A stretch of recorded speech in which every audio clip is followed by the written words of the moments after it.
Halo Bunda, ketemu lagi dengan saya dalam channel Dr. Danen Channel. Oke, saat ini saya akan membahas tentang hepatitis akut pada anak. Ya, berita ini saat ini lagi hits ya, lagi viral beritanya. Saya memberikan informasi ini supaya Bunda di rumah bisa mengetahui apa sih itu hepatitis akut pada anak, kemudian bagaimana sih penyebarannya, kemudian gejalanya seperti apa, kemudian bagaimana terapinya, kemudian bagaimana cara pencegahannya. Ya, kemudian saya tekankan di sini yang saya informasikan sekarang ini bisa sewaktu-waktu bisa berubah sesuai dengan perkembangan dari penelitian-penelitian yang akan dilakukan pada kasus ini.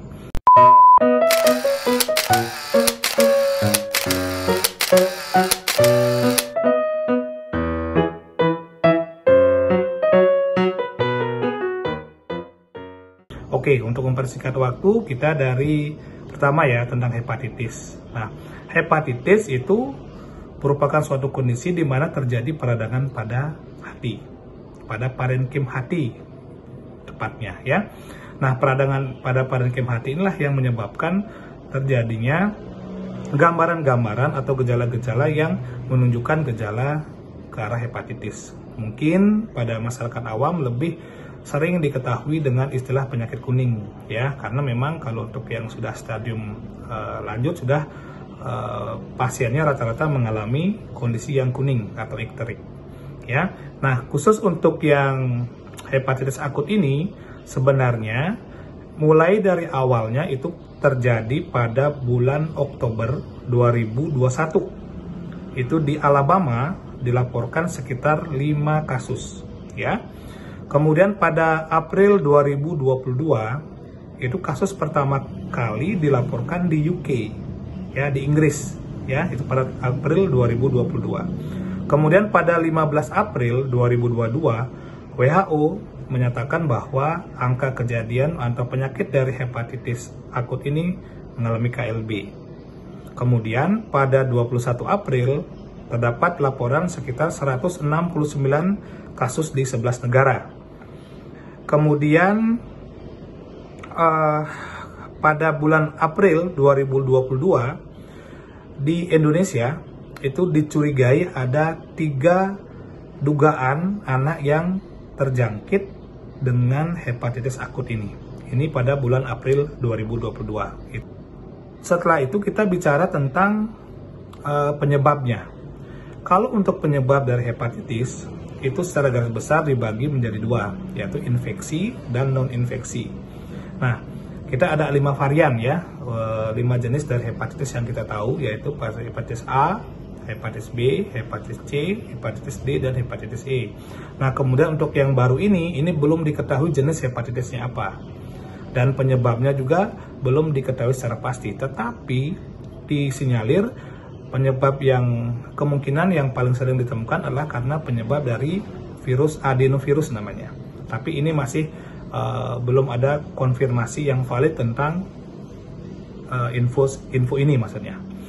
Nah, kemudian untuk selanjutnya kita bicara tentang gejala ya, gejala dari hepatitis akut ini. Gejalanya itu dibagi menjadi 2 ya. Yang pertama adalah gejala preikterik atau prodromal ya. Gejalanya berupa mual, muntah, diare, mialgia, nyeri bawah perut, dan demam. Nah, kemudian yang selanjutnya adalah gejala lanjut ya, stadium ikterik. Ini bisa berupa mata kuning ya pada skleranya, kemudian bisa juga ditemukan kulit yang warna kuning, kemudian tinjanya berwarna pucat, kemudian air kencingnya ini bentuknya seperti teh. Kemudian untuk kasus-kasus yang berat bisa ditemukan adanya penurunan kesadaran, kemudian ada gejala-gejala perdarahan, kemudian ada gejala juga dari sistem pernapasan. Kemudian pada pemeriksaan fisik itu bisa kita temukan adanya pembesaran pada hati dan ada splenomegali ya, hepatomegali dan splenomegali. Ya, pembesaran pada hati dan pada limpa. Itu bisa ditemukan juga gejala-gejala seperti itu. Nah, setelah kita bicara tentang gejala, kita bicara tentang diagnosis. Nah, untuk diagnosis dari hepatitis akut ini, yaitu yang pertama, usianya di bawah 16 tahun. Kemudian yang kedua, ditemukan ada gejala-gejala yang seperti yang saya jelaskan tadi, yang di atas ya, gejala preikterik dan gejala ikterik. Kemudian bukan merupakan strain dari hepatitis A, B, C, D maupun E. Kemudian pada pemeriksaan laboratorium bisa ditemukan adanya peningkatan dari SGOT dan SGPT yang lebih dari 500. Kemudian bisa juga ditemukan adanya gangguan faktor pembekuan, dalam hal ini berupa INR dan prothrombin time atau PT ya. Kemudian setelah kita bicara diagnosis, kita bicara tentang terapi.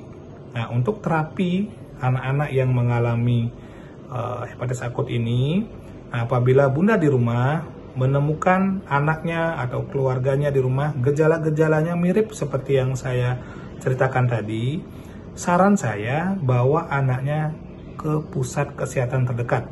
Bisa dibawa ke puskesmas, bisa dibawa ke dokter praktek, bisa dibawa ke rumah sakit untuk dilakukan pemeriksaan lanjutan. Ya, kita lakukan penelusuran diagnosis ya. Nanti dari kita lakukan anamnesa, pemeriksaan fisik, laboratorium, baru kita bisa menyimpulkan apakah memang anaknya atau keluarganya bunda ini mengalami hepatitis akut yang kita bicarakannya atau bukan. Jangan tahan di rumah, jangan menunggu kondisinya sampai sudah terjadi perburukan baru dibawa. Ketika mengalami gejala seperti itu segera dibawa, ya, karena semakin cepat kita mendiagnosis dan semakin cepat kita memberikan terapi, maka outcome-nya akan semakin baik. Seperti itu. Oke. Nah, kemudian setelah kita bicara tentang terapi, kita bicara tentang pencegahan. Nah, pencegahan apa yang bisa bunda lakukan di rumah? Yang pertama adalah rutin cuci tangan dengan sabun. Kemudian yang kedua, makanlah makanan yang matang dan bersih. Kemudian yang ketiga, tidak bergantian alat makan dengan orang lain. Kemudian yang keempat, hindari kontak dengan orang sakit. Ya. Kemudian yang kelima, jaga kebersihan rumah dan lingkungan. Kemudian yang selanjutnya, kurangi kontak dan mobilisasi yang tidak penting. Kemudian selanjutnya adalah jaga jarak dan gunakanlah masker bila bepergian. Oke bunda, demikianlah beberapa informasi yang bisa saya berikan untuk kasus hepatitis akut pada anak. Intinya yang bunda lakukan adalah jangan panik ya. Kemudian ketika ada anak bunda atau keluarga bunda atau siapapun ada gejala seperti ini, segera bawa ke dokter supaya dilakukan penelusuran lebih lanjut supaya terapinya bisa diberikan secepatnya. Dan yang terakhir, saya doakan semoga bunda di rumah selalu dalam kondisi yang sehat dan buah hati bunda dan buah hati kita semua selalu dalam kondisi yang sehat. Oke, salam sehat dari saya. Sampai ketemu lagi di episode yang akan datang. Bye-bye.